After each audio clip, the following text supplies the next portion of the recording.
ஓம் ஸ்ரீ குருப்யோ நமக. இமய குருவின் இதய சீடன், ஒரு யோகியின் சுய சரிதை. ஸ்ரீ எம். அத்தியாயம் 39. காசியை சேர்ந்த அகோரி. அல்மோராவிலிருந்து தில்லி சென்று அங்கிருந்து காசிக்கு சென்றேன். அங்கே ராமகிருஷ்ண சேவாசிரமத்திற்கு சென்றேன். ஆசிரமத்தில் ஈராக் தேசத்தை சேர்ந்த டாக்டர் சுவாமி தேவாத்மானந்தாவை சந்தித்தேன். சுவாமி தேவாத்மானந்தா அங்கிருந்த அனுபவமிக்க துறவி ஒருவரை அறிமுகப்படுத்தினார். அவர் பெயர் நினைவில்லை. அவரும் கருணைமிக்க ஒரு மருத்துவர்தான். அவர்கள் இருவரும் நான் ராமகிருஷ்ணா மடத்தின் அலுவலராக சேர வேண்டும் என்று விரும்பினர். வேலூர் ராமகிருஷ்ணா மடத்தின் செயலாளரான சுவாமி ஹிரண்மயானந்தாவிற்கு கடிதம் எழுதி அவரிடமிருந்து அதற்கான அனுமதியை பெறுமாறும் கூறினார்கள். வேலூரில் இருந்து பதில் வரும் வரை நான் மடத்திலேயே தங்கி இருக்கலாம் என்றும் கூறினார்கள். சுவாமி ஹிரண்மயானந்தாவிற்கு கடிதம் எழுதினேன். 1 மாதம் வரை மடத்தில் தங்கி பதிலுக்காக காத்திருந்தேன். காசியை சுற்றி பார்க்க அது ஓர் அற்புத வாய்ப்பாக அமைந்தது. ஒளி என்று பொருள்படும் புராதனமான காசி என்னும் இந்த புனிதமான நகரம் பண்டைய நாட்களிலிருந்தே கல்வி மையமாகவும் கலாச்சார மையமாகவும் மதங்களின் புனித பாரம்பரிய மையமாகவும் விளங்கி வந்திருக்கிறது. 5ஆம் நூற்றாண்டில் ஃபாஹைன் என்பவர் தான் எவ்வாறு கங்கை நதிக்கரையை ஒட்டி பயணம் செய்து காசி சாம்ராஜ்யத்தை சேர்ந்த வாரணாசிக்கு வந்து சேர்ந்தார் என்பதை குறிப்பிட்டு இருக்கிறார். 7ஆம் நூற்றாண்டில் ஹூவான் சுவாங் என்னும் யாத்ரீகர் காசியை வாரணாசி என்று குறிப்பிட்டிருக்கிறார். 8வது நூற்றாண்டில் சில இஸ்லாமிய அரசர்கள் காசியை முகமதாபாத் என்று பெயர் மாற்ற முயன்றிருக்கிறார்கள். ஆனால் காசி காசியாகவோ வாரணாசியாகவோ தான் இருந்து வந்திருக்கிறது. புராணங்களில் இந்த புனிதமான நகரம் அவிமுக்தர கஷேத்திரம், மகாஸ்மசானா மற்றும் ஆனந்தவனம் என்ற பெயர்களில் குறிப்பிடப்பட்டு உள்ளது. ஆனால் பெரும்பான்மையான இந்துக்களால் இந்நகரம் காசி என்றுதான் அழைக்கப்படுகிறது. பொங்கி வழியும் யாத்ரீகர்களின் கூட்டமும் நாற்றமெடுக்கும் சந்துகளும் எல்லா இடங்களிலும் சுற்றித் திரியும் அபாயகரமான காளை மாடுகளும் குரங்குகளும் பொழுதிகளும் ஈக்களும் பேராசையுள்ள பூசாரிகளும் பண்டாக்களும் இருந்தாலும் குறிப்பிடும்படியான கலக்கமற்ற அமைதியையும் புனித தன்மையையும் வாரணாசியில் என்னால் உணர முடிந்தது.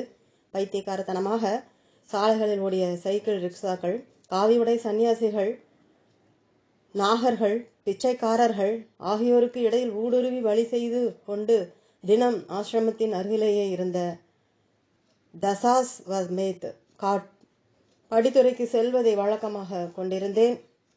கங்கை கரை நெடுக இருந்த படித்துறைகளை ஒட்டி பலவித மடாலயங்கள் இருந்தன. ஏராளமான அளவில் இருந்த இந்த மடாலயங்கள் அகாட்டாஸ் என்று அறியப்பட்டன.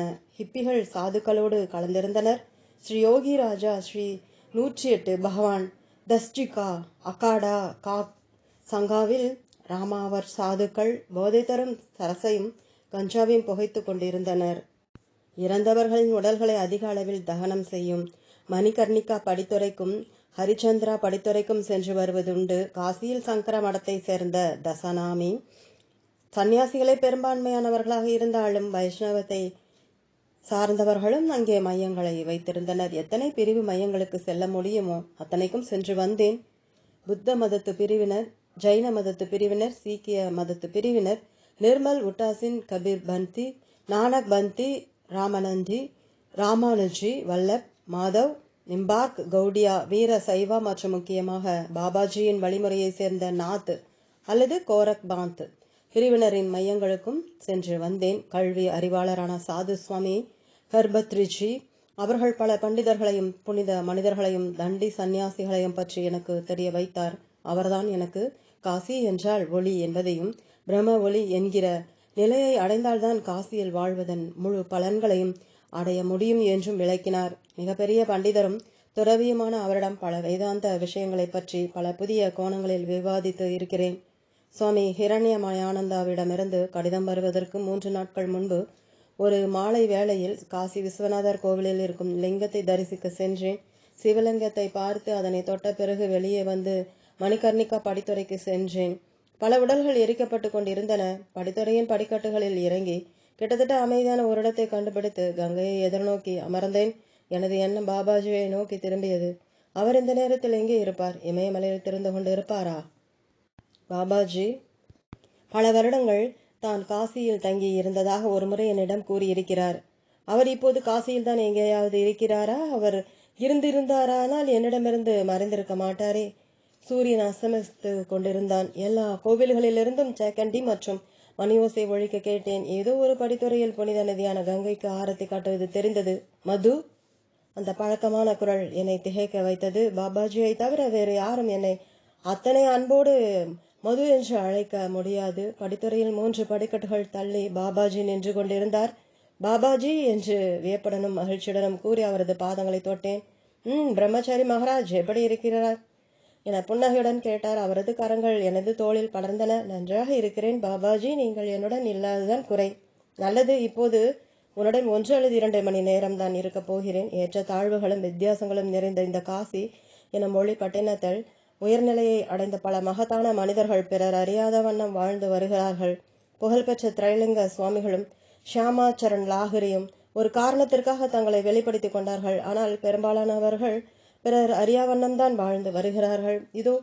இதே படித்துறையில் அவ்வாறு பிறர் அறியா வண்ணம் வாழும் மகத்தானவர் ஒருவரை நீ பார்க்க வேண்டும் என விரும்புகிறேன். அவர் ஓர் அகோரி. அவர் பாதி எறிந்த மனித உடலை உண்கிறார் என்றும் பைத்தியக்காரனைப் போல நடந்து கொள்கிறார் என்றும் மக்கள் கருதுவதால் அவர்கள் அவரை புறக்கணித்து வைத்திருக்கிறார்கள். அவர் குளிப்பதே இல்லை.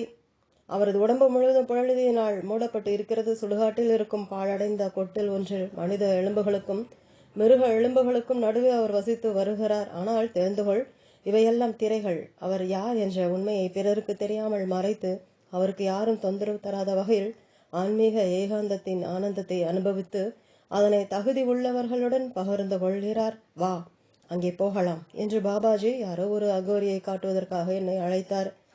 சுடுகாட்டினூடே பாதி இருளில் நடந்து மணிக்கர்ணிகா படித்துறையின் ஒதுக்குப்புறமான ஒரு மூளைக்கு சென்றோம். தகர கூரை வேய்ந்த ஒரு கொட்டில் தெரிந்தது. அந்த திசையிலிருந்து யாரோ உரத்த குரலில் இந்தியில் வசை சொற்களை உதிர்த்து கொண்டிருந்ததை கேட்க முடிந்தது. கொட்டிலை நெருங்கினோம். தாடி வைத்து கொண்டு அடர்த்தியான முடிக்கற்றைகளை தலையை சுற்றி தலைப்பாகை போல அமைத்து கொண்டிருந்த குண்டான மனிதர் ஒருவர் அச்சமளிக்கும் தோற்றத்துடன் ஒரு மூலையில் அமர்ந்திருந்தார். அவருக்கு முன்பாக ஒரு ஆணும் ஒரு பெண்ணும் நின்றிருந்தனர். கொட்டிலின் நடுவில் இருந்த ஒரு மண்ணெண்ணெய் விளக்கின் வெளிச்சத்தில் சுற்றிலும் சிதறி கிடந்த எலும்புகள் தென்பட்டன. பாபாஜி என்னை தடுத்தார். காத்திரு, அவர் என்ன செய்து கொண்டிருக்கிறாரோ அதை முடிக்கட்டும் என்று கூறினார். அகோரி தொண்டை களைய கத்தினார். நீ என்ன முட்டாளாக்க முடியும் என்று நினைக்கிறாயா? கடன் தரும் முதலையே கடன் கொடுத்து பிறகு அதிக வட்டி தர சொல்லுகிறாய். ரத்தத்தை குடிப்பவனே, அவ்வளவு அதிக வட்டி கொடுக்க இயலாத, பணத்தை திருப்பி தர முடியாத எத்தனை பேர்களிடமிருந்து அவர்களது நிலத்தை ஏமாற்றி வாங்கி இருப்பாய்.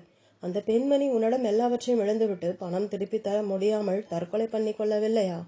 அயோக்கியனே, இவ்வளவு செய்துவிட்டு எனக்கு இனிப்புகள் கொண்டு வருகிறாய். உனது பாவங்களை அதெல்லாம் கழுவி விடுமா?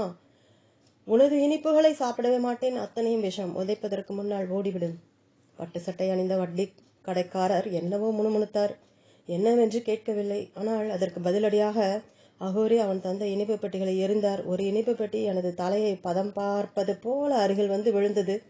அகோரி அவனை அடிப்பதற்கு ஆவண செய்து கொண்டிருந்த போது பட்டு சட்டை அணிந்த மனிதன் அவரது கோபத்திலிருந்து தப்புவதற்காக பீதியுடன் கொட்டிலை விட்டு ஓடினான். எங்களை கடந்து சென்றான். இப்பொழுது அந்த பெண்மணி அவருடன் தனியாக இருந்தாள். நடந்ததெல்லாம் பார்த்த பிறகும் அங்கு நின்று கொண்டிருந்தாள். அவளது தைரியத்தை மனதுக்குள் பாராட்டினேன். அகோரி அவளை நோக்கி திரும்பினார். பெண்ணே, ஏன் இங்கு இருக்கிறாய்? நான் பைத்தியக்காரன். உன்னை புண்படுத்துவதற்குள் போய்விடு. அந்த பெண்மணி, பாபா, நான் பயப்படவில்லை என்றாள். பெரும் துறவிகள் எல்லாம் பைத்தியக்காரர்கள் போலத்தான் நடந்து கொள்வார்கள் என கேள்விப்பட்டு இருக்கிறேன். உலகையெல்லாம் பார்த்து விட்டேன். பற்று போய்விட்டது. உண்மையைத்தான் வேண்டுகிறேன். நீங்கள் எது விரும்பினாலும் செய்கிறேன். தங்களை சரணடைகிறேன். அகோரி பெருங்கலெடுத்து சிரித்தார். ஆஹா, எத்தனை பெருமை மிக்க சாதகி! கனவை நனவு போல தோற்றமளிக்க வைக்கும் சினிமா வாழ்க்கை அல்லவா வாழ்ந்திருக்கிறாய். உனது நடிப்பு திறமையினால் எல்லோரையும் முட்டாளாக்கி விடலாம் என நினைக்கிறாயா? என்னை சரணடைகிறாயா? சரி, எது வேண்டுமானாலும் செய்வாயா? நல்லது. உனது இப்போதே ஓடிவிடு என்றார். அந்த பெண் கொட்டகை விட்டு ஓடினாள். சிறிது நேரம் அங்கேயே நின்றிருந்தோம். அகோரி தன் கைகளை தட்டி, அறிவிலிகள், எங்கிருந்து இவர்களெல்லாம் வருகிறார்கள் என்பதை கடவுள்தான் அறிவார். அபத்தங்களை பேசுகிறார்கள். அவர்களையெல்லாம் விரட்டிவிட்டேன். ஜோகி மகாராஜ், இருட்டில் மறைந்து கொள்ளாதீர்கள். வாருங்கள், உங்களை காக்க வைத்ததற்கு மன்னியுங்கள் என்று பாபாஜியை வரவேற்றார். கொட்டகைக்குள் நுழைந்தோம். அகோரி எழுந்து நின்று வரவேற்றார். தயவு செய்து உட்காருங்கள் என்று இனிமையான குரலில் கூறினார். நாங்கள் உட்காரும் வரை நின்று கொண்டே இருந்து அதன் பிறகே அமர்ந்தார். குப்பைகளும் பொழுதுகளும் நிறைந்து இருந்த போதும் அங்கே நாற்றமே எடுக்காதது ஆச்சரியத்தை கொடுத்தது. அதற்கு பதிலாக ரோஜா பூக்களின் மென்மையான நறுமணம் பரவி இருந்ததை முகர்ந்து அறிந்து கொண்டேன். ஜோகி மகாராஜ், உங்களை நீண்ட காலமாக காணவில்லை. எனது நாடகத்தை ரசித்திருப்பீர்கள் என நம்புகிறேன். ஓஹோ, இந்த பையனை தான் கண்டெடுத்தீர்களா? நீ என்னை பார்த்து பயப்படுகிறாயா? இல்லை என்றேன். உங்களை பார்ப்பதற்காக இவரை அழைத்து வந்தேன். எங்களுக்கு அதிக நேரம் இல்லை. ஸ்ரீகுரு உங்களை சந்திக்குமாறு கூறினார். உங்களது உருவ மாற்றத்தை இவர் கண்கூடாக பார்க்க வேண்டுமென விரும்புகிறேன். அதை போன்று இவர் இதுவரை எதையும் பார்த்ததில்லை. நீங்கள் சொல்வது போலவே ஆகட்டும் ஜோகி மகாராஜ். இதைவிட மிகப்பெரிய விஷயங்களை எல்லாம் நீங்கள் இவருக்கு காட்டியிருக்கலாமே. எப்படியோ நீங்கள் சொன்னது போலவே இதோ இப்போதே செய்யலாம். எனது கண்களின் எதிரில் அகோரியின் உடல் சிறிது சிறிதாக மங்கி மறைந்தது. அங்கே அளவு கடந்த அழகுடன் இடுப்பில் சிவப்பு துணியை அணிந்தபடி பளிங்கு போன்ற ஸ்படிக ஜபமாலையை கழுத்தில் அணிந்த ஒரு யவ்வன இளைஞர் தோற்றம் அளித்தார். எனது வாழ்க்கையில் ஸ்ரீகுருவை தவிர அப்படிப்பட்ட ஒரு அழகான புருஷரை நான் பார்த்ததே இல்லை. இதுதான் இவரது உண்மையான உருவம். நீ முன்னே பார்த்தது அவரது தோற்றத்தை மறைத்துக் கொள்வதற்காக ஒரு போர்வை. ஆசிரமத்திற்கு திரும்பி போ. இன்றைக்கு பார்த்ததை யாரிடமும் சொல்லாதே. வேலூர் மடத்திலிருந்து சீக்கிரம் கடிதம் வந்துவிடும். அங்கே சென்று சிறிது காலம் இரு. கொஞ்ச காலத்துக்கு பிறகு உன்னை தொடர்பு கொள்கிறேன். சாஷ்டாங்கமாக விழுந்து நமஸ்கரித்தேன். எழுந்து பார்ப்பதற்குள் அவர்கள் இருவரும் சென்று விட்டார்கள். வெகு நேரம் கழித்து ஆசிரமத்திற்கு திரும்பினேன். எனக்கென கொடுக்கப்பட்டிருந்த அறைக்கு சென்று தியானம் செய்துவிட்டு உறங்க போனேன். சுவாமி ஹிரண்மயானந்தாவிடம் இருந்து கடிதம் வந்து விட்டது. வேலூர் முன் பயிற்சி மையத்திற்கு செல்ல எனக்கு அனுமதி கிடைத்து விட்டது. உதவி பொது செயலாளர் சுவாமி ஆத்மஸ்தானந்தாவை நான் சந்திக்க வேண்டி இருந்தது. கொல்கத்தா ரயிலை பிடித்து வேலூர் மடத்தை அடைந்தேன். என்னை நேரில் சந்தித்து பேசிய பின் உதவி பொது செயலாளர் என்னை முன் பயிற்சி மையத்தில் சேர்த்து கொண்டார். அவரிடம் பேசியதிலிருந்து அவர் ஒரு அற்புதமான மனிதர் என்பதை கண்டுகொண்டேன். வேலூர் ராமகிருஷ்ண மடத்தில் அனுபவம் மிக்க பல சுவாமிகளையும் அதன் தலைவர் மற்றும் பொது செயலாளரையும் சந்திப்பதற்கான வாய்ப்பும் அவர்களின் ஆசீர்வாதங்களை பெறுவதற்கான அதிர்ஷ்டமும் எனக்கு கிடைத்தன. 2 மாதங்களுக்கு பிறகு எனக்கு மற்றும் ஒரு வாய்ப்பு கிடைத்தது. அருகிலிருந்த பீகார் மாநிலத்தில் தியோகரில் ராமகிருஷ்ணா வித்யாபீடம் அமைந்திருந்தது. அதில் மாணவர்கள் தங்கி கல்வி பயிலுவதற்கு வசதியாக விடுதியும் அமைந்திருந்தது. வித்யாபீடத்தின் தலைமை பொறுப்பாளர் சந்தன் மகாராஜ் வேலூருக்கு வருகை புரிந்தபோது என்னை அவருக்கு அறிமுகப்படுத்தினார்கள். அவருடைய வேண்டுதலின் பேரில் நான் தியோகரில் இருக்கும் ராமகிருஷ்ணா வித்யாபீடத்துக்கு மாற்றப்பட்டேன். வித்யாபீடத்தில் வாழ்க்கை வித்தியாசமாக இருந்தது. அங்கே மேல்நிலை மாணவர்களுக்கு ஆங்கிலம் கற்றுக் கொடுத்தேன். அந்த மாணவர்களின் தங்கும் விடுதிக்கு பொறுப்பாளராகவும் ஆக்கப்பட்டேன். ஓய்வு நேரத்தில் விருப்பம் தெரிவித்த மாணவர்களுக்கு மேஜிக் கலையையும் கராத்தே கலையையும் கற்றுக் கொடுத்தேன். கீழ்ப்படியாத கட்டுப்படுத்த முடியாத மேல்நிலை வகுப்பு மாணவர்கள் விரைவிலேயே நல்ல நண்பர்களாக மாறிவிட்டனர். கராத்தே மகாராஜ் என்றும் மேஜிக் மகாராஜ் என்றும் எனக்கு செல்ல பெயர்கள் கிடைத்தன. ஹூக்ளி மாவட்டம் முழுவதும் தலைமை பொறுப்பாளருடன் சுற்றி பார்க்க வாய்ப்பு கிடைத்தது. ஸ்ரீ ராமகிருஷ்ணருடைய வாழ்க்கையில் தொடர்புடைய காமபுகூர், ஜெயராம்பட்டி போன்ற பல இடங்களுக்கு சென்றேன். கிராமப்புற வங்காளம் வசீகரித்தது. சிவபெருமானின் புகழ்பெற்ற 12 ஜோதிர்லிங்க ஆலயங்களில் ஒன்றான வைத்தியநாத் கோவில் வித்யாபீடத்தின் அருகில்தான் இருந்தது. 2 முறை அந்த கோவிலுக்கு சென்று இருக்கிறேன். உலகிலேயே ஆம்ஸ்டர்டாம் என்ற இடத்தை தவிர இங்கேதான் கஞ்சாவை விற்க அரசாங்கமே ஒரு கடைக்கு அனுமதி கொடுத்திருந்தது.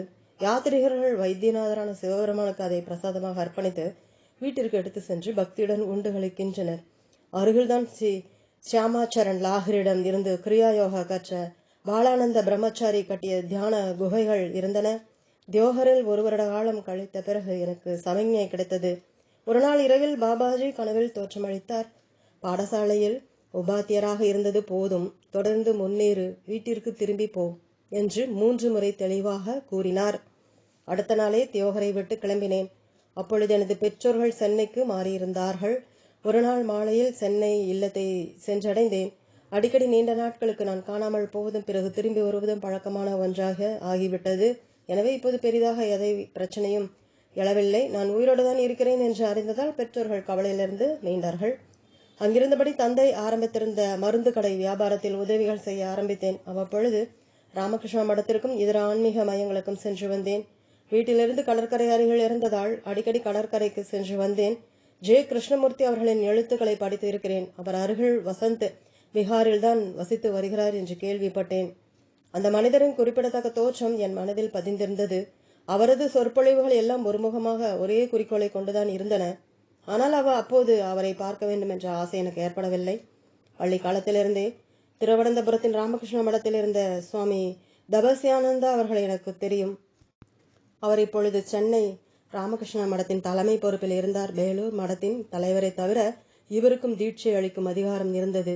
தகுதி வாய்ந்தவர்கள் என அவர் கருதுகிறவர்களுக்கெல்லாம் ராமகிருஷ்ண மூல மந்திரத்தை தீட்சையாக கொடுக்கும் அதிகாரம் அவருக்கு இருந்தது. அவரிடமிருந்து ராமகிருஷ்ண மூல மந்திரத்தை பெற்றுக்கொள்ள வேண்டும் என ஆசைப்பட்டேன். ஒரு ஞாயிற்றுக்கிழமை மடத்திற்கு சென்று அவரிடம் எனது ஆசையை வெளிப்படுத்தினேன். கொஞ்சம் கூட மறுக்காமல், நாளைக்கு அடுத்த நாள் குரு பூர்ணிமா, தீட்சைக்கு தயாராக வந்துவிடு. வருவதற்கு முன்னர் குளித்துவிட்டு ஒரு புதிய வேஷ்டியை அணிந்து வா. கொஞ்சம் பூக்களையும் கொஞ்சம் காசையும் ராமகிருஷ்ணருக்கு குரு தட்சணையாக அர்ப்பணிக்க கொண்டு வா என்றார். குரு பூர்ணிமா அன்று ராமகிருஷ்ண மூலமந்திர தீட்சை எனக்கு கிடைத்தது.